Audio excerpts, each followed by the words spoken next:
तो hello friend, नमस्कार। स्वागत है आपका अपना चैनल ट्रिक टू जीके में। तो आज हम आपके लिए पुनः उपस्थित हैं टॉप 10 क्वेश्चन लेकर, जो ग्रुप डी या अन्य प्रतियोगी परीक्षा के लिए उपयोगी साबित होने वाला है। तो चलिए सीख लेते हैं कि कैसे हम परीक्षा में कम से कम समय में मैथ को हम हल कर सकते हैं। अब हमारे वीडियो को आप लोग पूरा देखिए और आप हमारे कमेंट बॉक्स में कमेंट कीजिए ताकि हम आपको रीजनिंग का भी ट्रिक उपलब्ध कराने की कोशिश करें। तो चलिए शुरू करते हैं हम अपना वीडियो।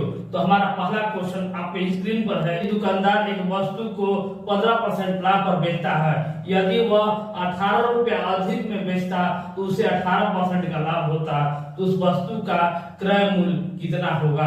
तो चलिए इस क्वेश्चन को हम लोग बनाते हैं। तो क्वेश्चन कह रहा है किसी वस्तु का मूल्य नहीं दिया हुआ है, तो मूल्य जो हो गया वो x हो गया। मूल्य जो हो गया x हो गया। कह रहा है कि 15% लाभ पर 15% लाभ पर बेच रहा है। 15% लाभ पर बेच रहा है। कह रहा है फिर पुनः कह रहा है यदि 18 रुपया अधिक में बेचता, 18 रुपया अधिक में बेचता तो उसको 18% का लाभ होता। 18% का लाभ होता। तो देखिए इसमें अंतर हम लोग निकालेंगे 3%। तो यहाँ पर हमारा निकल गया कि 3% बराबर दिया हुआ है 18 रुपया। 3% बराबर 18 रुपया। 3% बराबर 18 रुपया। तो हम 1% हम निकालेंगे। तो 1% बराबर 18 भागा 3, तो हमारा 6 रुपया आ गया।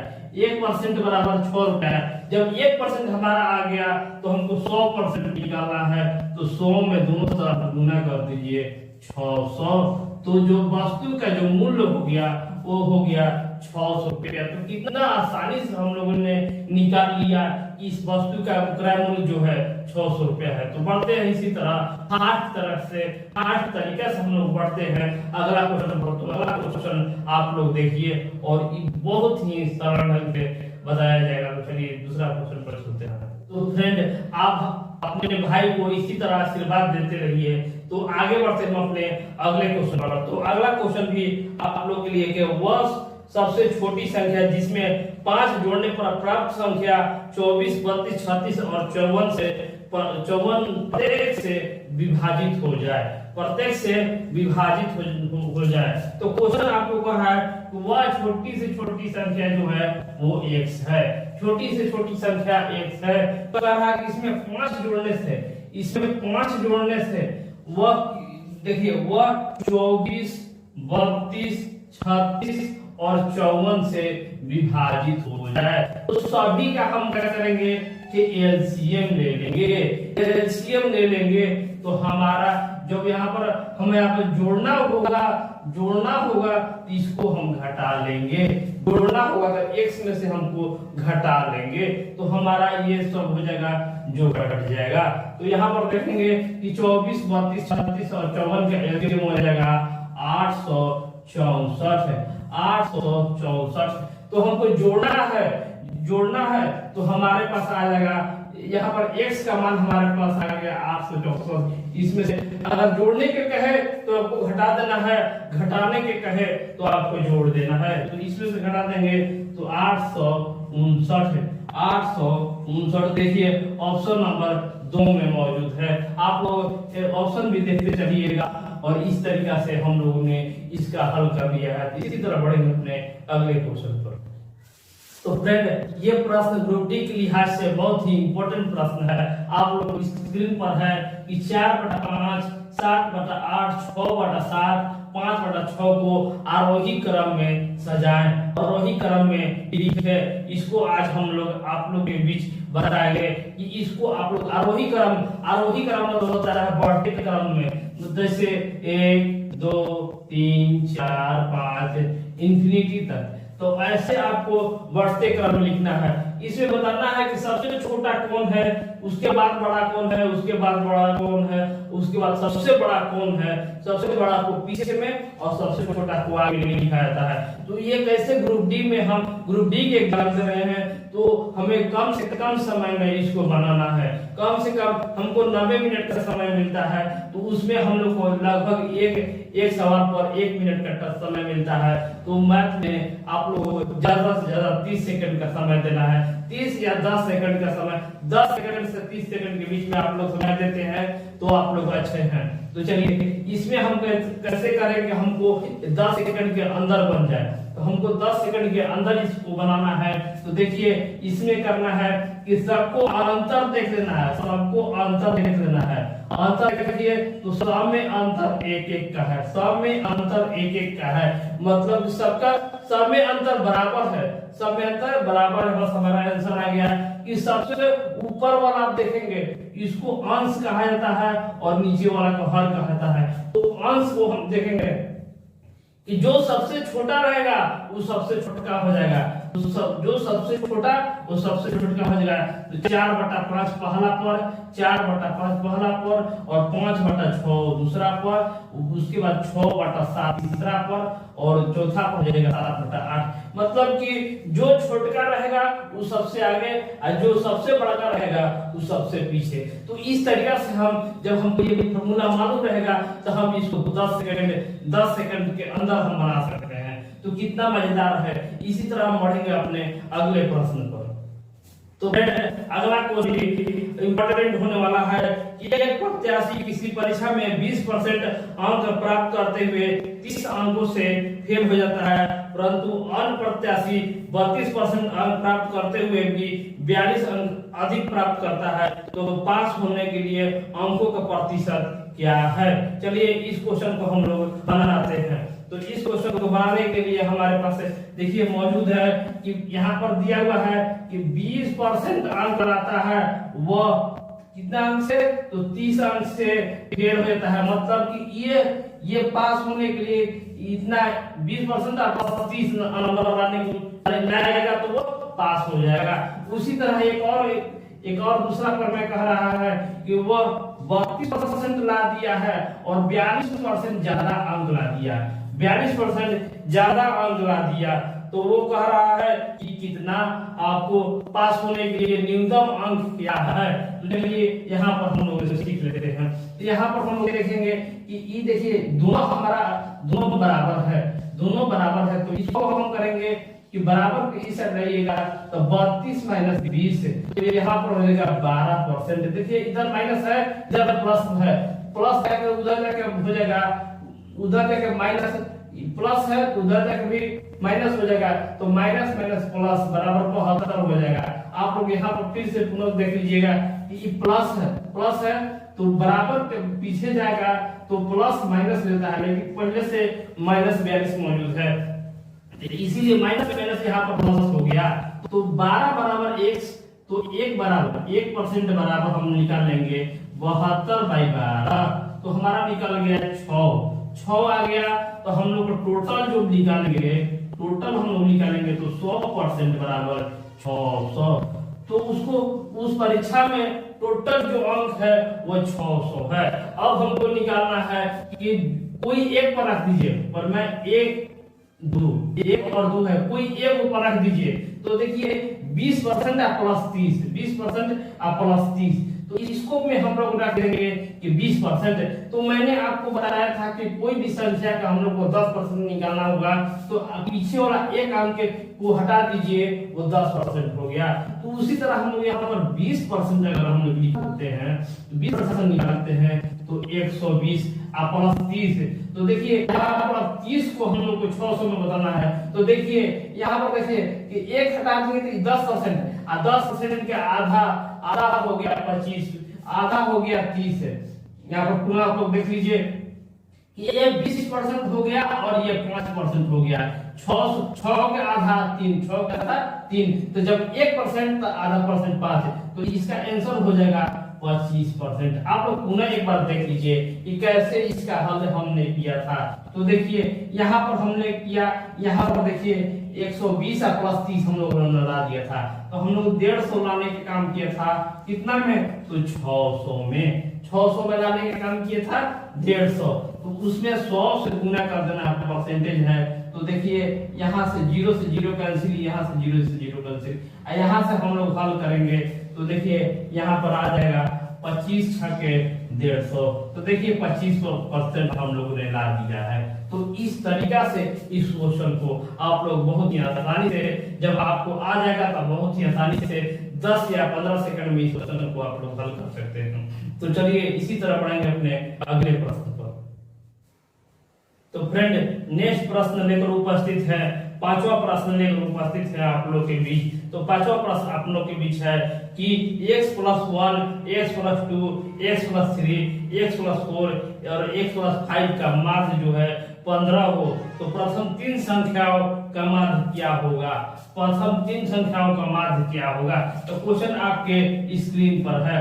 तो यहाँ पर क्वेश्चन और एक बार और हम लोग लिख देते हैं कि x+1, x+2, x+3, x+4 और x+5 का माध्य जो है 15 दिया हुआ है। तो माध्य बराबर हम लोग जानते हैं कि fx बटा fx बटा x या f रखिए, आप लोगों को कोई दिक्कत नहीं होना चाहिए। तो f, तो हम लोग देखेंगे कि 1 2 3 4 5 है, तो यहाँ पर fx हम लोग निकाल लेंगे। तो 5 गुने 15, fx बराबर 5 गुने 15, तो हम लोग का आ गया 75, हम लोग आ गया 75। तो हम लोग को निकालना है कि f कितना होगा, हम लोग को निकालना है कि f कितना होगा। इसको हम लोग हल करेंगे। तो सबसे पहले x को आप लोग जोड़ लीजिए। तो 1 2 3 4 5, तो 5x है, आप प्लस इसको जोड़ लीजिए। 1 2 3 3 6 4 10 5 15, तो 5x + 15 बराबर हो गया 75। 75 सभी का योग जो दिया हुआ है 75 दिया हुआ है।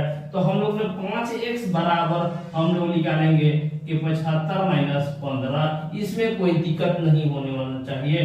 तो 5x बराबर 60 है, 5x बराबर 60, तो x बराबर हम लोग करेंगे 60/5, तो आ गया 12, 60/12। तो हम लोग को आ गया प्रथम तीन संख्याओं का माध्य क्या होगा? प्रथम तीन संख्या का माध्य यही है। तो प्रथम तीन संख्या का माध्य जो होता है वही ये वाला बीच वाला होता है, कि तीन संख्या का माध्य बीच वाला होता है। तो हमारा x जब यहाँ दिया हुआ है 12, तो यहाँ से हम 2 जोड़ देंगे, तो इसका जो आंसर हो जाएगा 14। अगर समझ में नहीं आता है तो आप लोग एक बार पुनः देख लीजिए कि यहाँ पर हम x+1 रखते हैं तो 13 हो जाता है, x+2 रखते हैं तो 14 हो जाता है, और x+3 रखते हैं तो 15 आ जाएगा। इसको हम लोग जोड़ेंगे तो 14 या 42, अब 42/3 करेंगे तो हमारा पुनः 14 देखिए आ गया। तो इस तरीका से इस प्रश्न को आप लोग बहुत ही आसानी से हल कर सकते हैं। चलिए बढ़ते हैं हम अपने अगले क्वेश्चन पर। तो फ्रेंड नेक्स्ट प्रश्न लेकर उपस्थित है आप लोग के बीच कि किसी धन राशि पर किसी वार्षिक ब्याज की दर से साधारण ब्याज मूलधन का 16/15 है। यदि दर प्रतिशतता वर्ष का समय बराबर हो तो ब्याज की दर क्या होगा? मतलब कि ब्याज और समय, ब्याज तो ब्याज को हम लोग आर कहते हैं और समय को टी कहते हैं। तो हमारा यह दोनों हमारा बराबर है, दोनों हमारा बराबर है। तो क्वेश्चन कर रहा है कि कोई साधारण ब्याज मूलधन का, तो मूलधन हम मान लेते हैं, माना कि मूलधन हम 100 है, तो ब्याज हमारा कह रहा है कि जो हमारा साधारण ब्याज जो है वो होता है 16/15 दिया, 25 दिया, 16/25 दिया हुआ है। इसको अगर हम हल करते हैं तो यहाँ पर 16 चौके 64 होता है, 16 चौके 64 होता है। उसमें कह रहा है हमारा कि R और T हमारा बराबर है, तो मूलधन बराबर सूत्र होता है P गुने R गुने T, P गुने R गुने T। ये इसका मूलधन साधारण ब्याज निकालने के लिए सूत्र होता है P गुने R गुने T।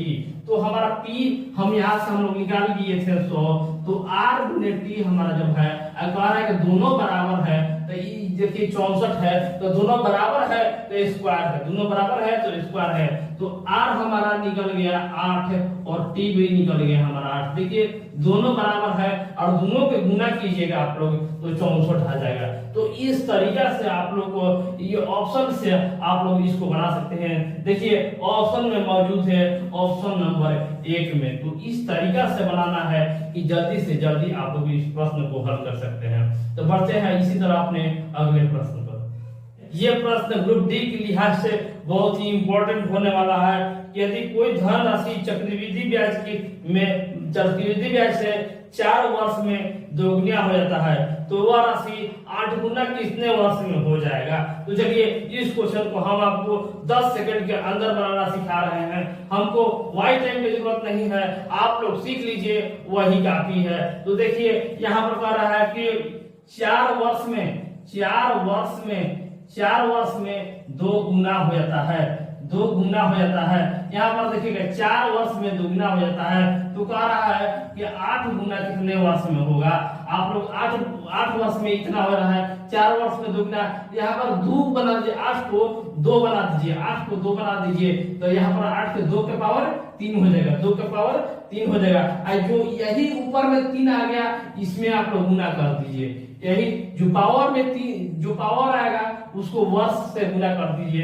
तो बस 4 गुने 3 बराबर 12 वर्ष आ जाएगा। तो इस तरीका से इस प्रश्न को हल करना है कि 10 सेकंड के अंदर आप लोग इसको हल कर सकते हैं। तो आप लोग एक बार पुनः आप इसे प्रैक्टिस करके देख लीजिएगा और आपको 100% मैं गारंटी देता हूं कि ये आपको प्रश्न सही होने वाला है। तो चलिए इसी तरह बढ़ेंगे अपने अगले प्रश्न। ग्रुप डी का बात चल रहा हो और टाइम एंड वर्क का फ्रेंड ग्रुप डी का सवाल चल रहा हो और टाइम एंड वर्क का सवाल ना हो, ये हो ही नहीं सकता है। तो चलिए टाइम एंड वर्क के क्वेश्चन आप लोग के बीच है कि कुछ बढ़ई एक कार्य को 9 दिनों में करने का वचन दिया, परंतु उनमें से 5 अनुपस्थित हैं। तो शेष आदमियों ने कार्य को 12 दिनों में पूरा कर दिया।